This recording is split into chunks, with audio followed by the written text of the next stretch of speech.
Welcome to the You on the Camino de Santiago podcast. This podcast is for and about first-time pilgrims walking the pilgrimage routes in Spain, France, and Portugal.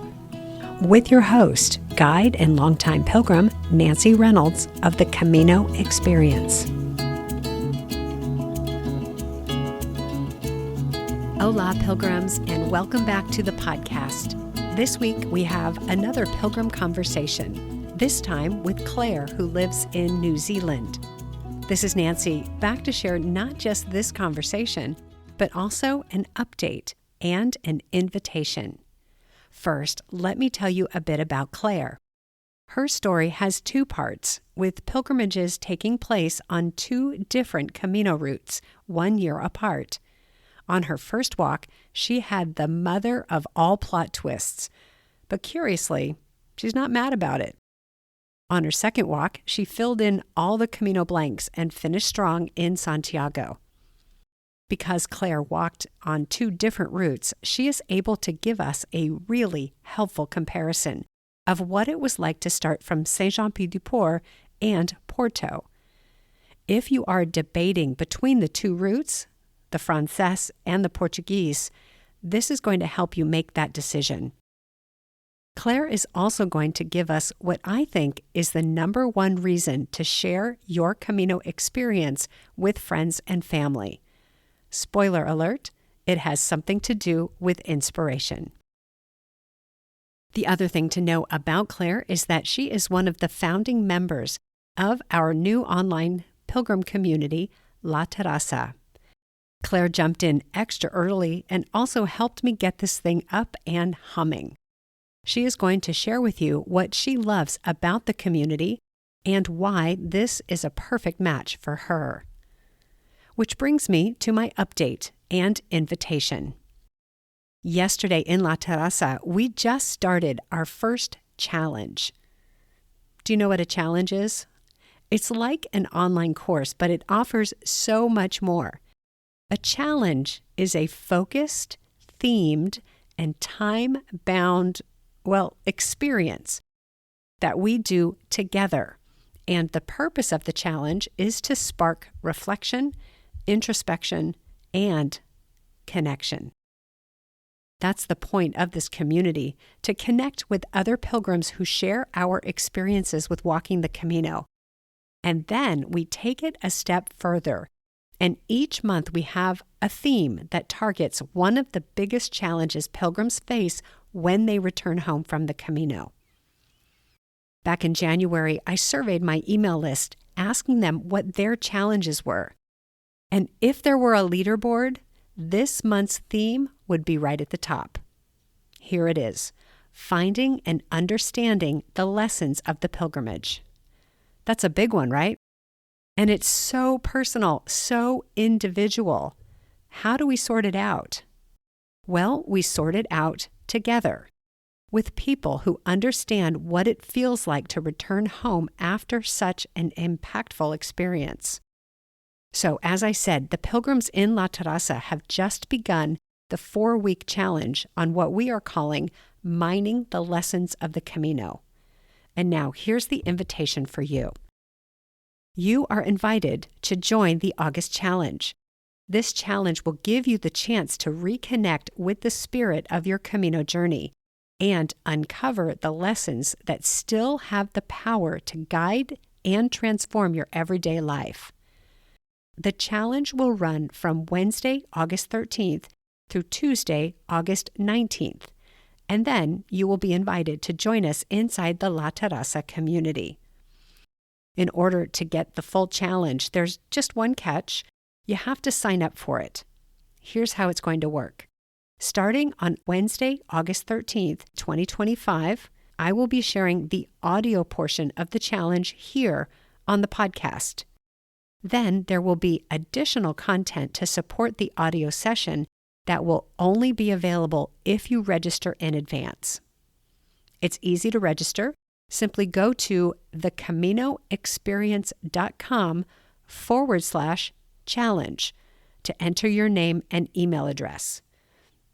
Thecaminoexperience.com/challenge. and that link is also in the show notes. One bit of fine print. Joining this challenge does not automatically put you on my email list. So if you haven't previously signed up for my email list because you didn't want to get regular emails from me, don't worry. You are signing up only for the challenge, not my weekly newsletter. And if you are already on my email list, you don't have to sign up again. You will automatically receive the challenge unless you opt out of it. Okay, so I think that's it. Be sure to go to thecaminoexperience.com/challenge. There it is again. If you want the full challenge experience and if you want to learn more about La Terraza. And be sure to sign up before the challenge begins on Wednesday, August 13th. Now, let's meet Claire and find out the differences between the FRANCÉS and Portuguese roots. Here we go. All right, Claire, hi. Thank you so much for joining me on the podcast today. Welcome. Thank you. It's really exciting to be on this podcast. I listened to every single episode. Well, you have, and you also, I believe you had the Camino Francés Getting Started audio guide from way back when I first brought that out. And I think you used that to get ready for your first Camino. Do I remember that correctly? Yes, I did. And it was Okay. very valuable.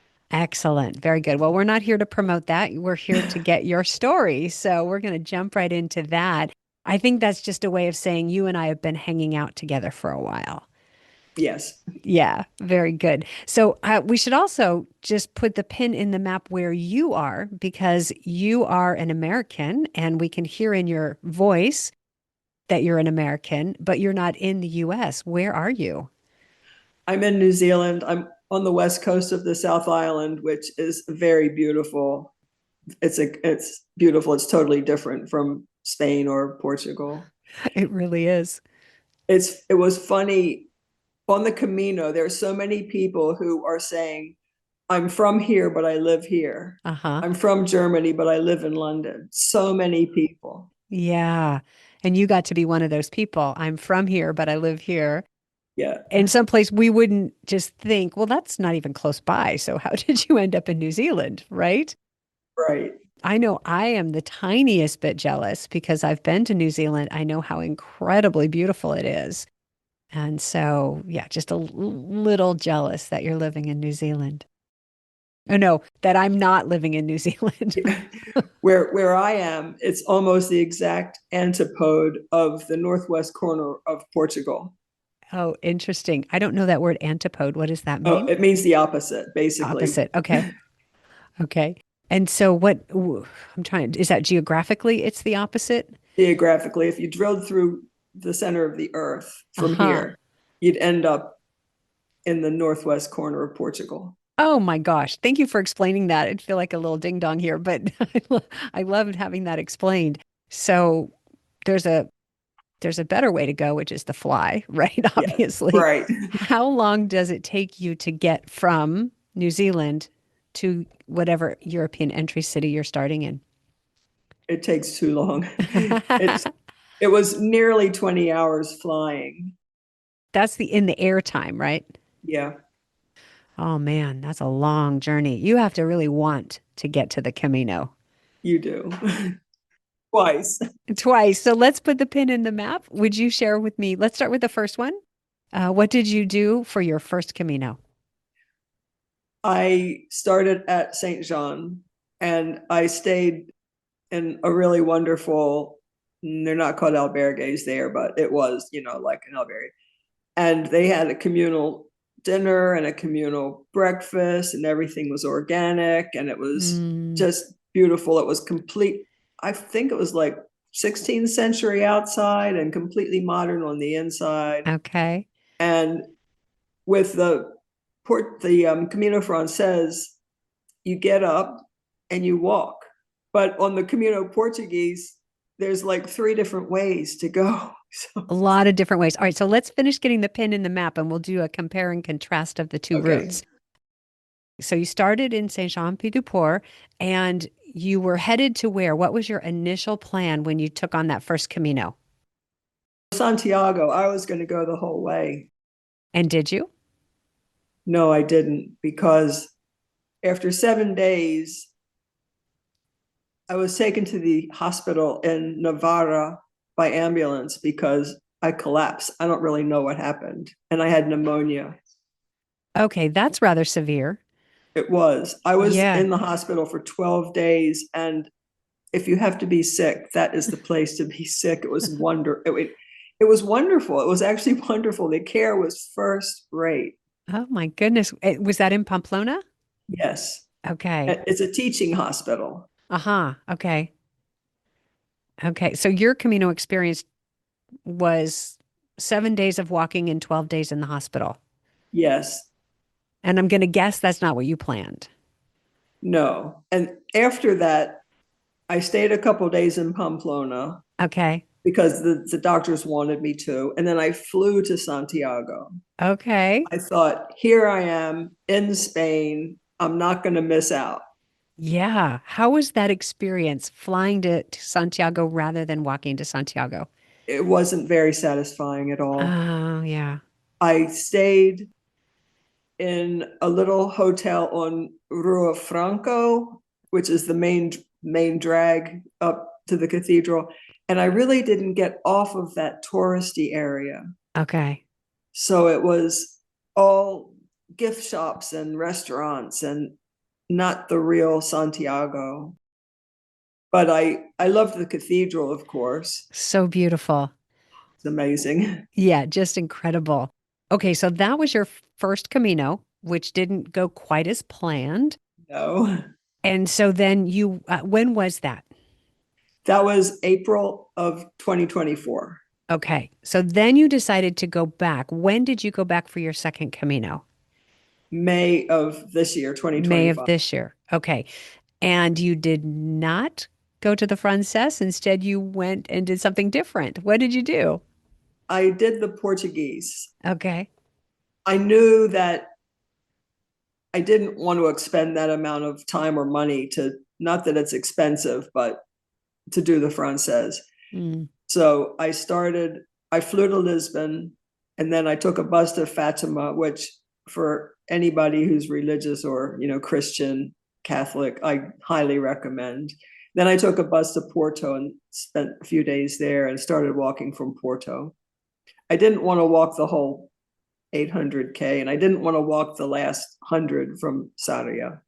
okay. So this seems like a really good choice for you. Did it turn out to be a good choice? It was, I had blue sky, warm in centigrade. It was like between 20 and 27, which is like 70 to not 70 even to 80. 85. Yeah. Yeah. Yeah. Gorgeous. Every day. And the people who were on the Frances basically had rain every single day.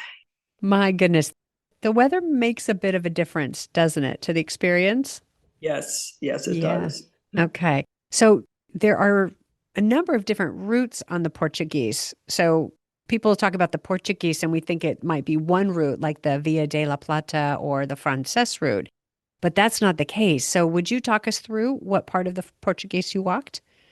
There's one route called the coastal, which Mm-hmm. doesn't actually go up the coast.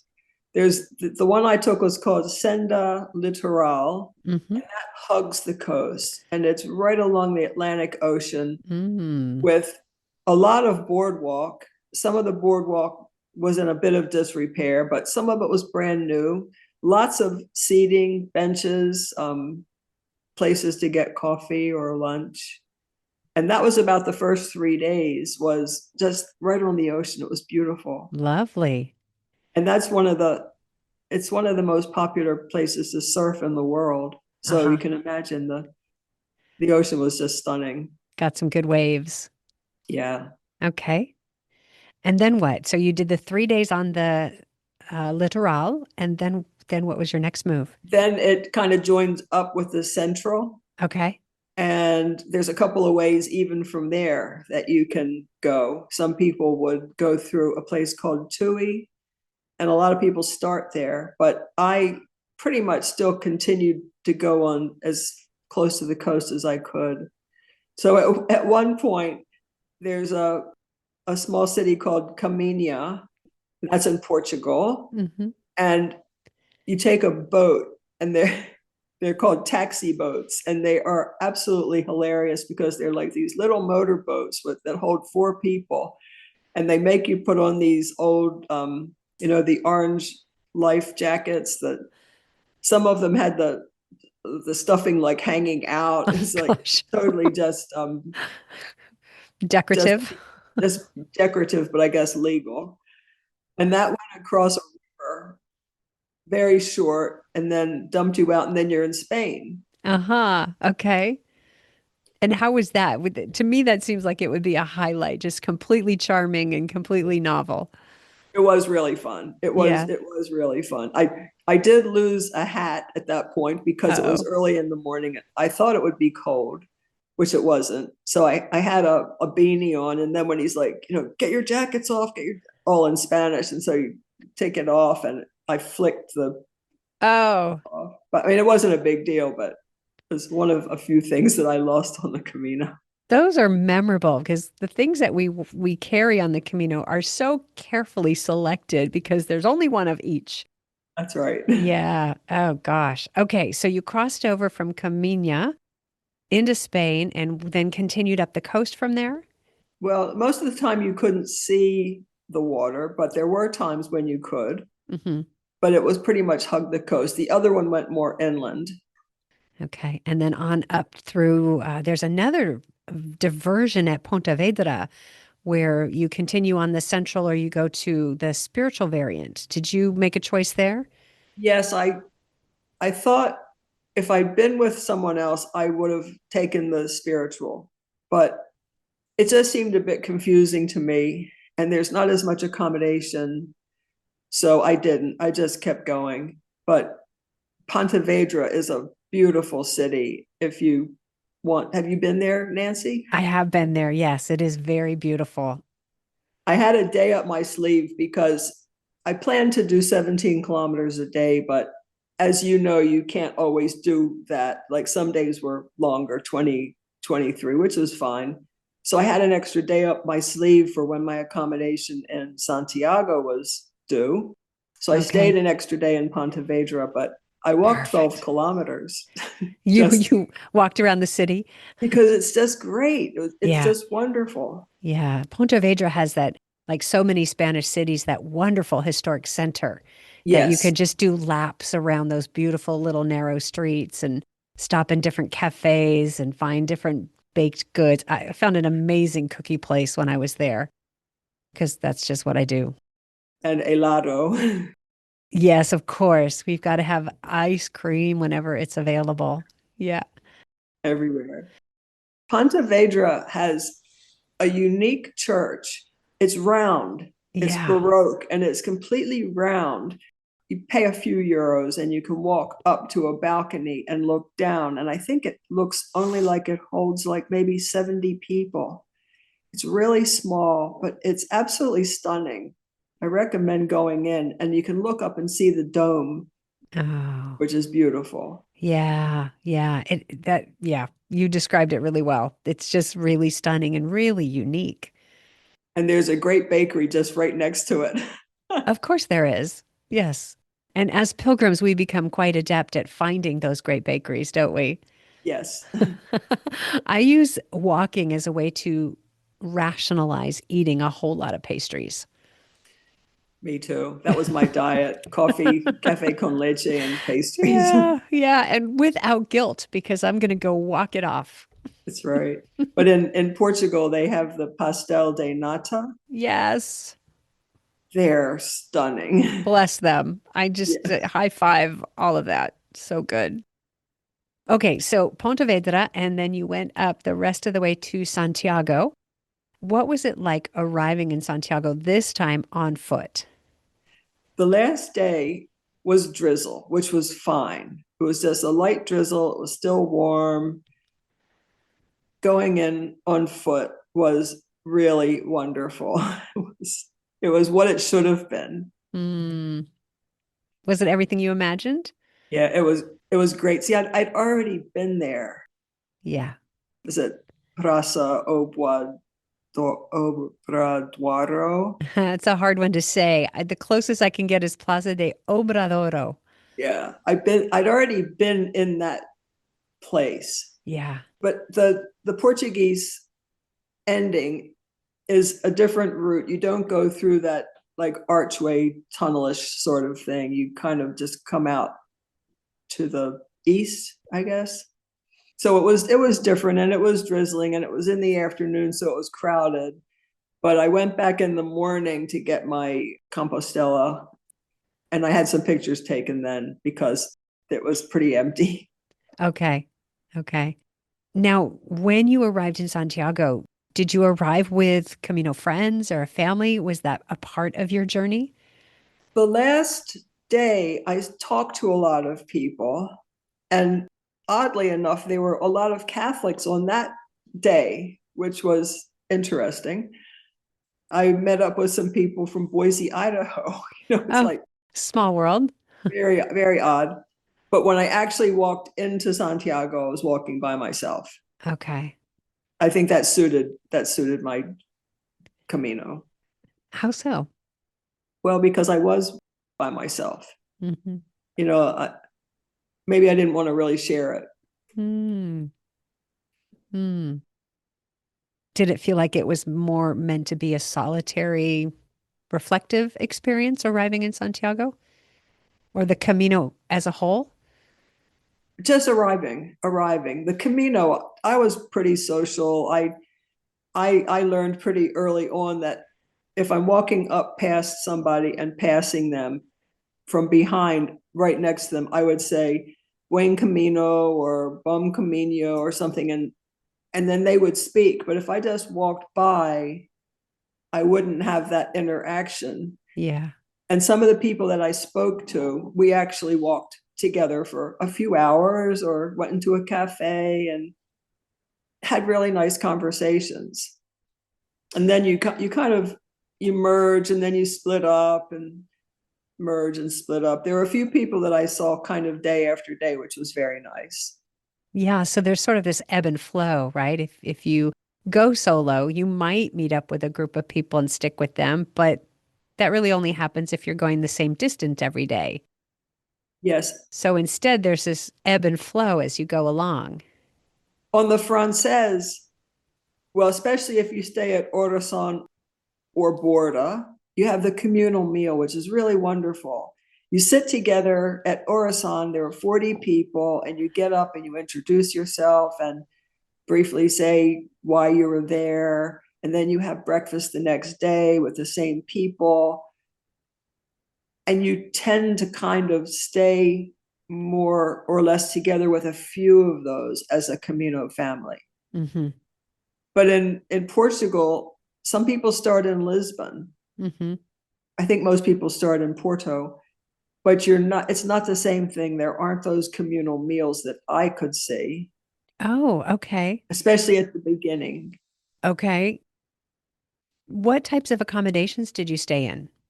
I stayed in albergues and I like them. Yeah. If I was with somebody else, maybe I would have gone for more private accommodation. I did have an apartment once and private rooms twice, but that was the only time that I actually felt a little lonely. Oh, Even in the albergues where I wasn't really interacting with people except for hi or whatever, there was the bustle around yes. that I liked, and I stayed in the maybe the slightly better ones that had Okay. the little sleeping compartments Oh, instead of yes. just beds lined up. Yes. Okay. Okay. And so I'm interested in what you said about not finding the communal meals. Are there places along the Portuguese that the albergue hosts a communal meal or people cook together because there's a kitchen, or did you just not find that as much? Yeah, you can cook together, yes, Okay. but not the same as on the beginning of the Française. Yeah, that experience coming over from Saint Jean is so unique because both Orson and Borda do a community meal because there is no place else to get food if you don't eat at their tables. And then in Roncesvalles, it's also very interesting. I don't know if you experienced this. There are two places that serve a pilgrim meal, plus there's the nice hotel restaurant.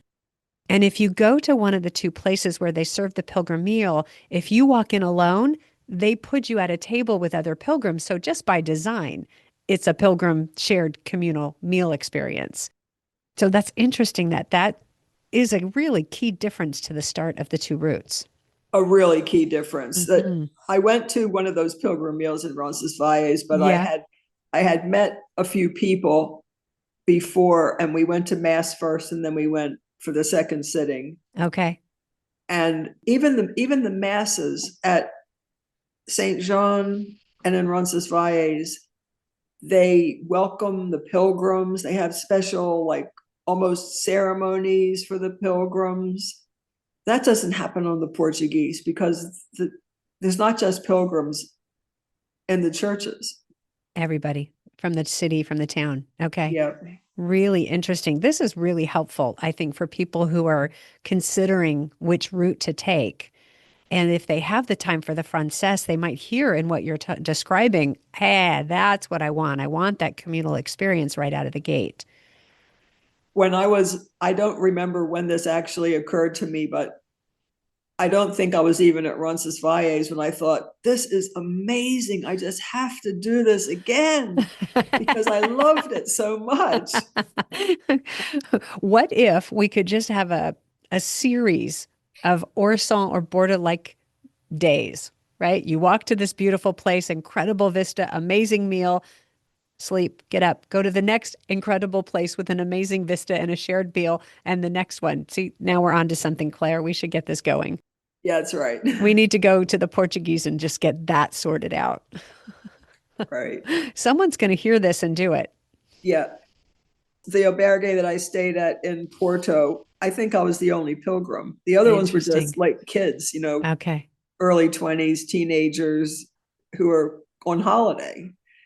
Really different because in Saint Jean Pied du Port, 90% of the people you see are pilgrims, Yes. depending on the day of the week, of course. But, then maybe on the weekends, the tourists have a greater presence. But yeah, it's so filled with pilgrims, it's hard not to find someone to make friends with. Right. Interesting. That is actually really helpful. And in all this podcast time, no one has ever described it that way. So thank you. Very helpful. All right. So, what was it way back when you first decided to walk the Camino? What was it that had you think, I want to do that? I'd only vaguely heard of the Camino, but it it didn't really make an impression on me until I went to a talk at my church by a man who had walked from Saria to Santiago, Okay. and he showed slides and talked about it. And he went with a company, and I went home and I thought, I can do that. And I looked it up and I thought, well, for that amount of money, I could walk the whole thing. Aha. And I'm fit and I'm, experienced hiker. So no problem. So there was no problem until there was. Until there was. Ah, darn it. Yeah. Hmm. But that got me thinking. Okay. It's so interesting. It's such an important part of being a pilgrim on the Camino to share your story and share it with other people. And I think part of it is it so captivating to people hearing our stories that they hear it and you inspire people to go do it as well. So you were inspired just by hearing someone's story. Yes. And after that talk, my friend who had cycled it about 25 or 30 years ago started talking a little bit about it. And before that, she never did because it was a long time ago and Uh-huh. not in the front of her mind. Yeah. Yeah. So when you got back home to New Zealand, did you know a lot of people who have walked the Camino, or did you go in and you're like, I'm the Camino person in town now? Nobody, except for that Nobody. one friend. That one friend. Okay. What was it like coming home and not having Camino people around to talk about it with? Well, that actually felt pretty lonely too. In Christchurch, I stayed 3 days there. It was horrible weather, cold, rainy, etc. And my in-laws I stayed with, they weren't that interested, not really. Mm, So then when I got back to Greymouth, my friends were interested then. They were interested. And I showed a few pictures to some people. I made a little album of all of the beautiful cafes con leche and pastries, about 7 or 8 different pictures. And I showed that to people because for some people I knew that would be all they'd really be interested in. okay, they want to know what you had for breakfast and what you drank every morning. And they were really jealous. Oh, isn't that interesting? It's just, for me, it's a really important question. How do we tell our stories, and which of the stories do we tell to which people? Because many people just want to know what you had for breakfast, or show me the church at the end, or something like that. But other people may want to hear the deeper version of it, but you have to know who those people are. Yeah, you do. I did last week, a week ago. I showed pictures and I actually had 200. I raced through them pretty fast at my church. And I didn't get a head count, but there were a lot of people, like possibly 25 or 30 people.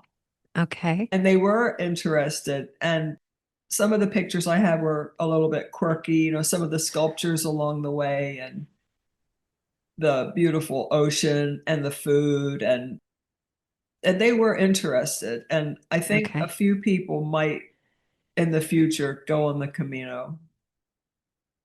Very good. You're inspiring people. Well, I inspired people even just to dream, even if they're never going to do it. So important, Claire. Yeah. That is so important. Yes, even if we never do it, just to have those dreams and to think of a bigger world out there that we could participate in. Yeah, that's true. And some people I think will do it. Okay. Lovely. If there was a core message in that presentation, what would have been the core takeaway? So let's say I was watching your presentation. What did you want me to walk away with? That there's a whole beautiful world out there that you can go and be part of, whether it's the Camino or something else. Great message. Really great message. I'm ready to go book a flight somewhere. Very good. All right. So, is there any part of your story that you haven't yet told only because no one has asked you the right question, but you'd like to tell it? Oh, that's interesting. I wonder. There was so much to it. You can't really distill. I was away for a whole month. That included flying. You can't distill that into a short conversation Okay. or even showing a few hundred slides. Yeah. No, it's impossible. Okay. Is there anything that you would like to share about your Camino experience that we haven't gotten to yet? Let's see. Oh, when I got to Santiago this time, my albergue was 1 kilometer to the east. And so walking back and forth, it was through real neighborhoods, like real Spanish people lived in those neighborhoods. There weren't any souvenir shops. There were bakeries and supermarkets and a few restaurants, and people just kind of, I guess there were a few other bits of accommodation, but I don't really recall seeing them. People were just going about their business. They were mothers and fathers with children. And seeing that part of Santiago was really wonderful, which I never saw the first time. I was just kind of too sick. And also the weather was terrible. So, what was it like for you then being part of Spanish life? I mean, that must have just given you a whole new perspective. It was really great. It was really good. There is one thing I'd like to add. If people aren't going for 6 months or a year or 2 years, try to learn some Spanish. Even if you have a continuing education or something, a course that you can take, because it really does make a difference. There's a myth that everyone speaks English. Well, they don't. And why should they? They're Spanish. Yes, that is totally a myth. And why should they? Exactly. And there's one other myth that it's flat. It's not flat. It is so not flat. None of these roots are No. flat. So I took some Spanish classes, just continuing education, about 20 years ago. Uh-huh. And then I, did a little bit online. And just knowing some Spanish, it just makes it much more fun. You can talk to people. And then if you have to look Yes. something up on Google Translate before you actually say that thought, that's okay. Yeah, it is. It does really enrich the experience to be able to interact with the local people in their language. Yeah, even just in the supermarket, or Yeah. I'm not sure if that man in the taxi boat was Portuguese or Spanish, but he certainly didn't speak English. Yeah. Oh, how fun though, right? That's part of the adventure. Yeah, Yeah. And there are plenty of pilgrims around who speak English. So if you need that relief, it's not like dropping into a completely foreign culture where you are the only English speaker. There are plenty of English speakers around. But that bonus of getting to interact with the local people it's really changed my experience. yeah. No, it was good. Even in a like a bakery, or Yeah. in Portugal, I was in a little cafe. It was off the beaten track. The guy was obviously, nobody in there spoke English, and I just looked on my phone how to say very good in Portuguese, and I said it to him, which I think was muito bom, and he just lit up. This, Ah, middle-aged baker. He's fabulous. Fabulous. Well, that brings up an interesting point that if you're walking from Lisbon or Porto, you also might want to learn some Portuguese as well. Yes? a little bit. I tried studying online, and I gave up after 3 lessons. I think it's the pronunciation. It's Okay. very difficult. Okay. And I wasn't in Portugal that long. And Okay. It's something I run into every time I go to Saint-Jean-Pied-de-Port because my French is extremely limited to ordering breakfast. Deux croissants, s'il vous plaît. And that's about all I've got. And so, yeah, so every time I go, oh shoot, I forgot to learn some French. yeah, It's just yeah. not top of mind, but it does make a difference for sure. For France, all you need to know is that the first thing you say is bonjour. You're because they're very polite.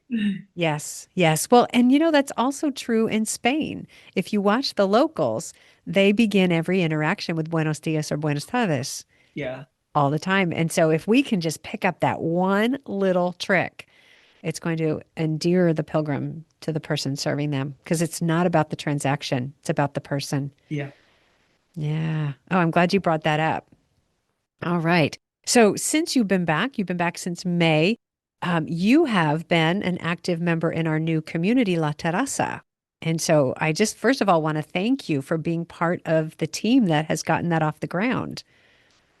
It's really La Terrazza is really great. You're interacting with a group of people, but they're the same people. It's not like on Facebook where it's somebody different every time and they just really want to know what shoes to wear. This is it's a lot deeper. It's about your experience in different ways. Yeah. Yeah. What made you want to join La Terraza in the beginning? Well, I've appreciated the getting started, those guides and things that you've done, and also the podcast. And you sent out a questionnaire, which I filled in because I guess I'm a kind of a rule follower. So I filled in the questionnaire, and then that led to maybe another questionnaire, and then that led Yeah. to, would you like to be a part of the advisory board? So sure. Yeah. And also being completely isolated in Greymouth, New Zealand. It's not like in some parts of New Zealand they have their little clubs, like in Auckland or Christchurch. They have Camino clubs, but not in Greymouth. So Yeah. So this is really keeping you connected to the pilgrim community when there isn't a community available live and in person. Yes, and even if you're in a city that has a pilgrim community, you're not getting together with them every day. It might be once a month or it might be twice a year. Right. And the beauty of La Terraza is it's at your fingertips whenever you want it. You can jump right in at any time. Yes, it is. Yeah. And people put their not questionnaires, but like why for a particular situation, and then there might be three or four choices, and then you can add your comments to that, which is really great. And then people put their pictures and some Yeah. of the places you've been to and some of the places you wish you had, some of the things you've seen, and some things you might have just passed by, but you've basically been there, been on the Camino, and you can understand when somebody puts a particular picture, you can understand exactly what it was like. Yeah, there's such a connection to it. I love what you said, though, about how it's not like social media where someone asks a question and then it may be the same people answering, but it may be 50 different people. And you don't actually get to know the people. You just get to see activity that you may or may not be interested in. Yes, and on social media, you just scroll right through and hope there's something interesting coming up, but there might Yeah. not be. Yeah, there might not be. La Terrazza, it is interesting, and the people you do get to know them. Yeah. And I think when I was putting this together and researching it, I chose a platform that is actually designed for the people interactions, not so much. Well, we can do the content and we can ask questions and get help. And um, for example, if someone decided to walk the Portuguese, they could go, "Hey, Claire, can you tell me about this? And what should I be prepared for?" But we also get the opportunity to get to know the people and know that every time it's Claire answering and it's Richard answering and it's Maurice answering and it's Jody answering, and I can see their picture and I know who they are. And I know, oh, they walked the same route that I did, or they walked a different route, but now I'm learning from them. So it's really fun.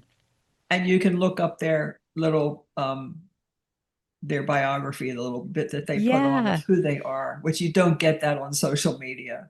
Yeah. Yeah. I'm really curious to see how this grows and to see what it becomes because we've got lots of potential for what it could be.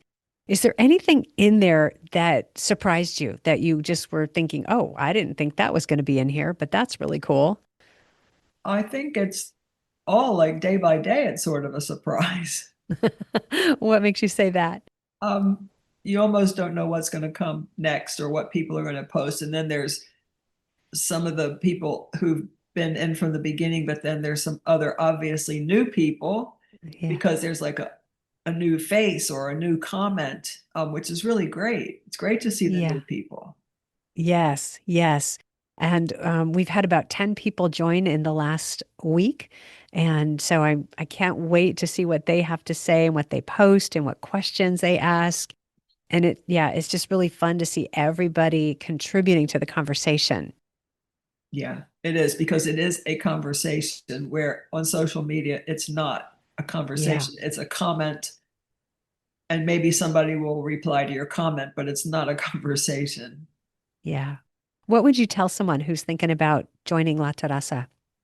If you really want to enrich what your experience was on the Camino, you can join this and you will sometimes dig deep into, wow, there's a question, but how do I answer that? And have to really, really examine what you did and maybe find some old pictures. And it's also really great on the smartphones. Somebody said, "Where was that?" It's like, well, I can look on my phone because it'll tell me. That's it, right? The smartphones do all kinds of things, those geotags and all of that. Yeah, yeah. Because sometimes when the memories get too far away in the past, we don't remember, well, that was really beautiful, but I have no idea where that was. Yeah.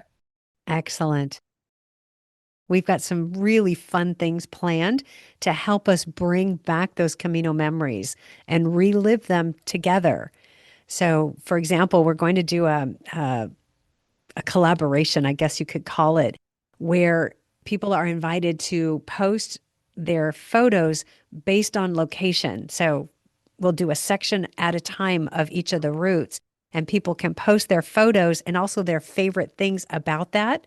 And so we're going to be creating basically a fan favorites guide. Like, I don't think it exists anywhere because it's simply focused on the favorites of the pilgrims at each of the stops.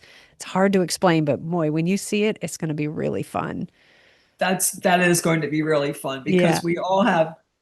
Well, I say I loved all of it. I loved 95% of it, and I can't remember the 5% that I didn't. I love that. That is so perfectly said. But when you go back and it's like, yes, on this day, and I was here. For instance, in Vigo, which is a seaport, Hmm. there's a big statue of Jules Verne Why? because he was there before he wrote 20,000 Leagues Under the Sea. Oh my gosh. And I talked to this one very young woman who was also from New Zealand, and I said, "Have you seen the Jules Verne statue?" And she said, "Who's he?" Oh no. I said, "Well, ask your mother or your grandmother; they'll tell you." This is why we have Google. Yeah, so there's, like that was a unique time and place to see that. Yeah. Yeah, for sure. Boy, these memories. It's just so fun to capture them and then to relive them with people who actually share the memories and can remember. That is part of their experience. Yes, exactly. And if people have walked the FRANCÉS but not the Portuguese, they can learn a little bit about it, or Yeah. vice versa. Yeah. It's not just on what size backpack are you taking. Yes, yes. And I will tell you, we will get to that because this first phase of La Terraza is for people who have already walked, who have the experience and want support in bringing it back home, keeping those memories alive, finding and telling your story, and digging out the lessons of the Camino. And then I love this part, going after what's next, whether that's another Camino or bigger trip someplace else in the world or start a business or whatever it is. So that's phase one. But then phase two, once we've got that wealth of information captured and we've got a team of pilgrims who are experienced, who want to mentor other pilgrims, that's when we'll welcome in first time pilgrims. So we've got something really beautiful coming up. It's all really exciting. It really is. Yeah. Well, I'm so glad you're a part of it. I love what you're bringing to this. Oh, great. Thank you very much. Yeah. Is there anything else you'd like to share about your Camino or anything, tips for first timers? How should we wrap this up? Um, Tips for first timers: do your research, but don't believe everything you read. Yeah. Don't believe everything you read. Very good. All right, Claire, thank you so much for spending this time with me. Oh, it's really fun, Nancy. I really loved it. Excellent. All right. We'll wrap up there and I'll see you in La Terraza. Yes, in La Terraza. All right. Bye now. Bye.